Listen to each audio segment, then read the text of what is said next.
Լևոն Խեչոյան, փոխանակություն։ Ամբողջ գիշերը չէինք քնել։ Այդ յուղի երկու հյուսն ու երեք օգնականները մինչև լույսը բացվելը երկու դագաղ էին պատրաստել։ Ամեն ինչ մանրամասն քննարկել էինք եւ ամեն մեկն իր անելիքը հստակ գիտեր։ Երբ մթի մեջ լույսի ճերմակը նշմարվեց ու դեռ տաք չէր, այդ յուղից մեկը սարսակալած գետինը թխթկացնելով գանգուր հողատարած մառախուղի միջով եկավ։ Պատի տակ կանգնած ծխախոտները բերաններին տղաներին ասաց. «Տրամադրություններդ ո՞նց է»։ Ասին. «Լավ»։ Ասաց. «Գիշերը մի դեպք է պատահել, պատմեմ»։ Ասին. «Պատմիր»։ Ասաց. «Ուրեմն մեր գյուղում մի բիզա ցեղական խոյ ունի։ Պատահում է գյուղացիք նրանից խնդրում են խոյը տանում իրենց ոչխարների մոտ։ Այսօր գիշեր Բեյբութը դուք նրան չեք ճանաչի։ Սուսիկ-փուսիկ մարդ է, քիչ է իջնում գյուղա մեջ։ Ինքն էր տարել։ Ասում են առավոտյան խոյը վերադարձրել է, հետնել երկու զույգ գուլպա, մի զույգ թաշկինակ է բերել։ Ասել է. «Սրանք էլ փեսացուի նվերներն են»։ Տղաները չէին ծիծաղում։ Գյուղացին ասաց. «Ձեզ իրական պատմություն պատմեցի, նվերներն իմ աչքով եմ տեսել»։ Տղաները ժպտացին։ Գյուղացին ասաց. «Դե լավ, ես գնացի, դուք ձեր գործերին նայեք»։ Ասաց. «Այսօր առավոտյան ձյուն պիտի գար, ասացի պետք չէ, այսօր տղաները գործ ունեն, իսկ վաղ ասացի թող ինչ ուզում է լինի։ Տեսեք, ձյուն չեկավ, այդպիսի կարևոր գործի չոր ճանապարհով գնալը լավ է, թե չէ ձյունից ցեխ դարձած կավահողը կպչում է ճանապարհ գնացողի սապոգներին ու շուտ հոգնեցնում»։ Ասաց. «Դե լավ, գնամ»։ Մենք չպատասխանեցինք։ Հրամանատարը ժամացույցին նայեց ու նրանց հետ ռադիոկապի մեջ մտավ, ասաց. «Գալիս ենք»։ Թարգմանիչը նրանց խոսացածն էլ թարգմանեց, ասաց. «Նրանք էլ են գալիս»։ Համարյա ամբողջ գյուղը դուրս էր եկել մեզ ճանապարհելու եւ մեր վերադարձին սպասելու։ Թաշկինակն աչքերին սեղմած կանանց ու սսկված տղեկների մոտով ու խնձորի այգով անցանք, մտանք երկկողմյա լեռնաշղթաների արանքն ու հարթավայրով գետին համընթաց իծաշարուկ իջնում էինք ներքև։ Վերջից գալիս էր մեր ուազ մեքենան։ Հրամանատարը հրադիտակն աչքերին դրեց, ասաց. «Նրանք էլ են ուազով գալիս»։ Երբ խաղողի այգիներին հասանք, մենք բոլորս էլ գիտեինք, որ այդ պահից մտանք աջ կողմի լեռներում թաքնված նրանց նշանառուների նշանակետերի օղակների մեջ, ու այդքան երկար ճանապարհն այնտեղից մեզ տեսնող սուր աչքի հետ միասին պիտի անցնեինք։ Խաղողի վազերի մեջ ժամացույցի ճշգրտությամբ բարբերաբար մի թռչուն էր կանչում։ Ձախ կողմի լեռնաշղթայի ամբողջ երկարությամբ մեր գնդացրորդներն ու նշանառուներն էին դիրքավորված, ու նրանցից բանակցությունների եկողներն արդեն վիշապաքարի մոտից մեր նռնականետերի հսկողության տակ էին։ Նրանց հայտնի էր այդ։ Իմ առջևից քայլող մեր ջոկատի արձակագիրը շրջվեց դեպի ինձ, իր ջրամանակոտուց կախ էր, ինձանից ջուր ուզեց։ Հետո ընթացիկ ասաց. «Տեսնում ես ինչ արև է, այսպիսի տաքոր սպասում էիր»։ Չպատասխանեցի։ Ջրամանը վերադարձրեց, ասաց.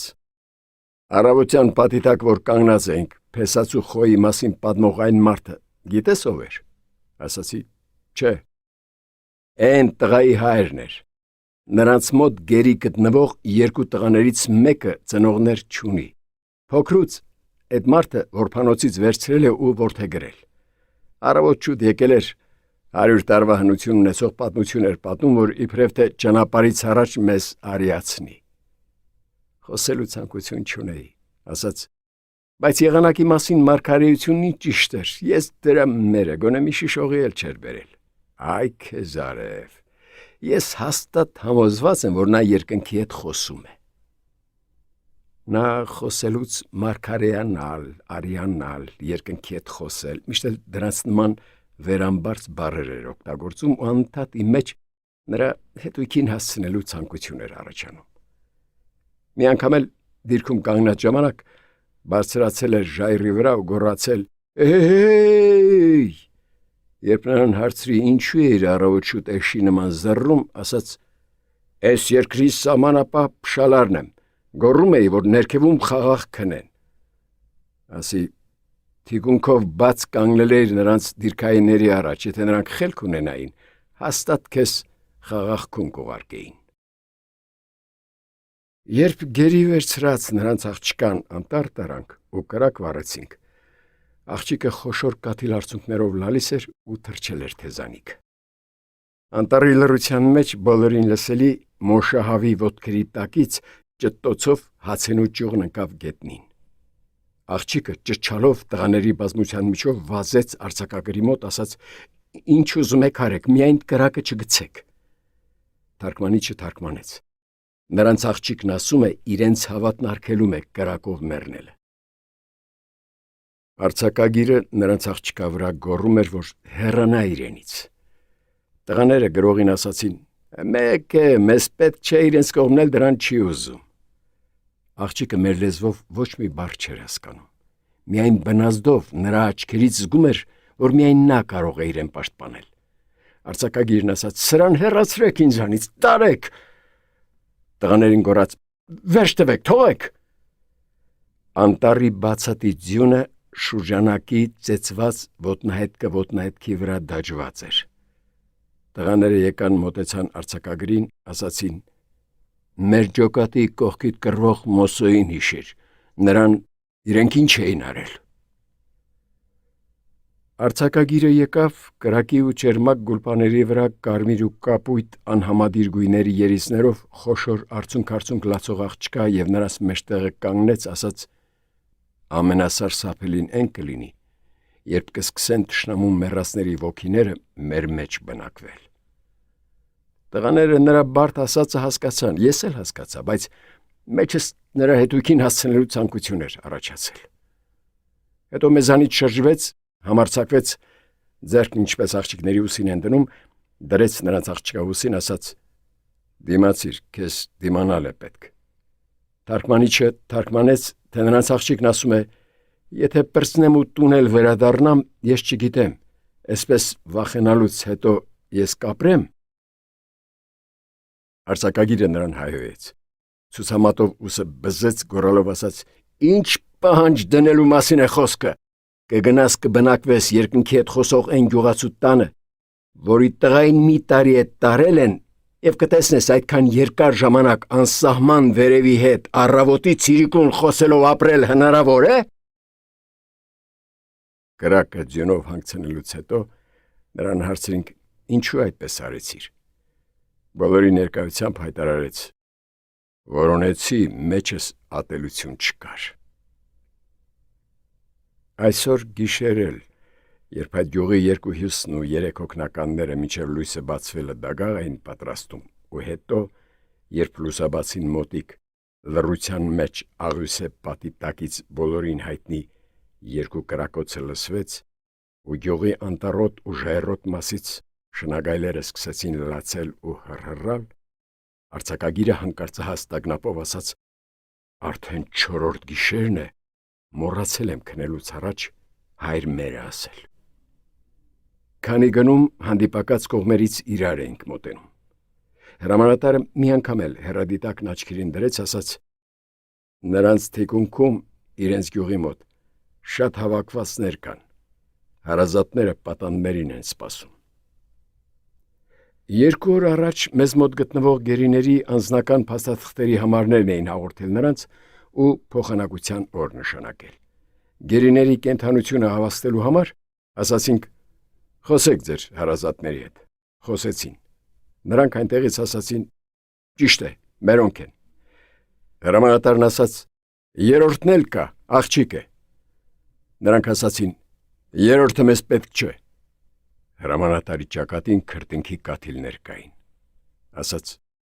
21 տարեկան աղջիկ է։ Թարգմանիչը նրանց ասածը թարգմանեց, թե ուզում է 10 տարեկան լինի։ Նրանք իրենց մոտ գտնվող մեր երկու գերիներին հերթով ռադիոկայանի խոսափողը տվեցին։ Մեր կողմից գյուղացին խոսեց.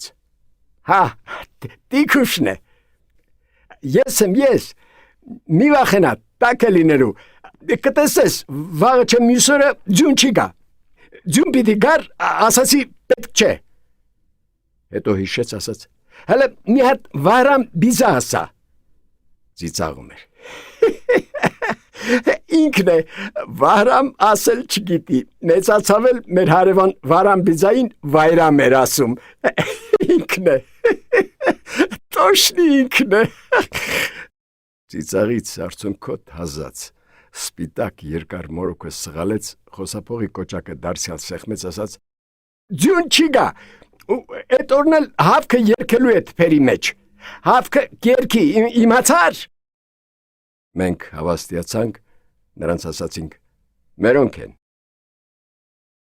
Հետո նրանց հետ ճակատ-ճակատի ծխելով գետին համընթաց եկանք։ Մի քանի դարու փոսերել անցանք ու կանգնեցինք դեմ ու դեմ։ Բարևեցինք իրար։ Ասացինք, լավ կլինի միմյանց թույլ տանք դաշտերը մշակենք։ Գյուղացուն ապրել է պետք։ Համաձայնությունը երկուստեք էր։ Երկու մեր ու նրանց հրամանատարները դաշտային պայուսակներից քարտեզները հանեցին, կարմիր մատիտով նշումներ արեցին, հետո ասացին. բերեք գերիներին փոխանակենք։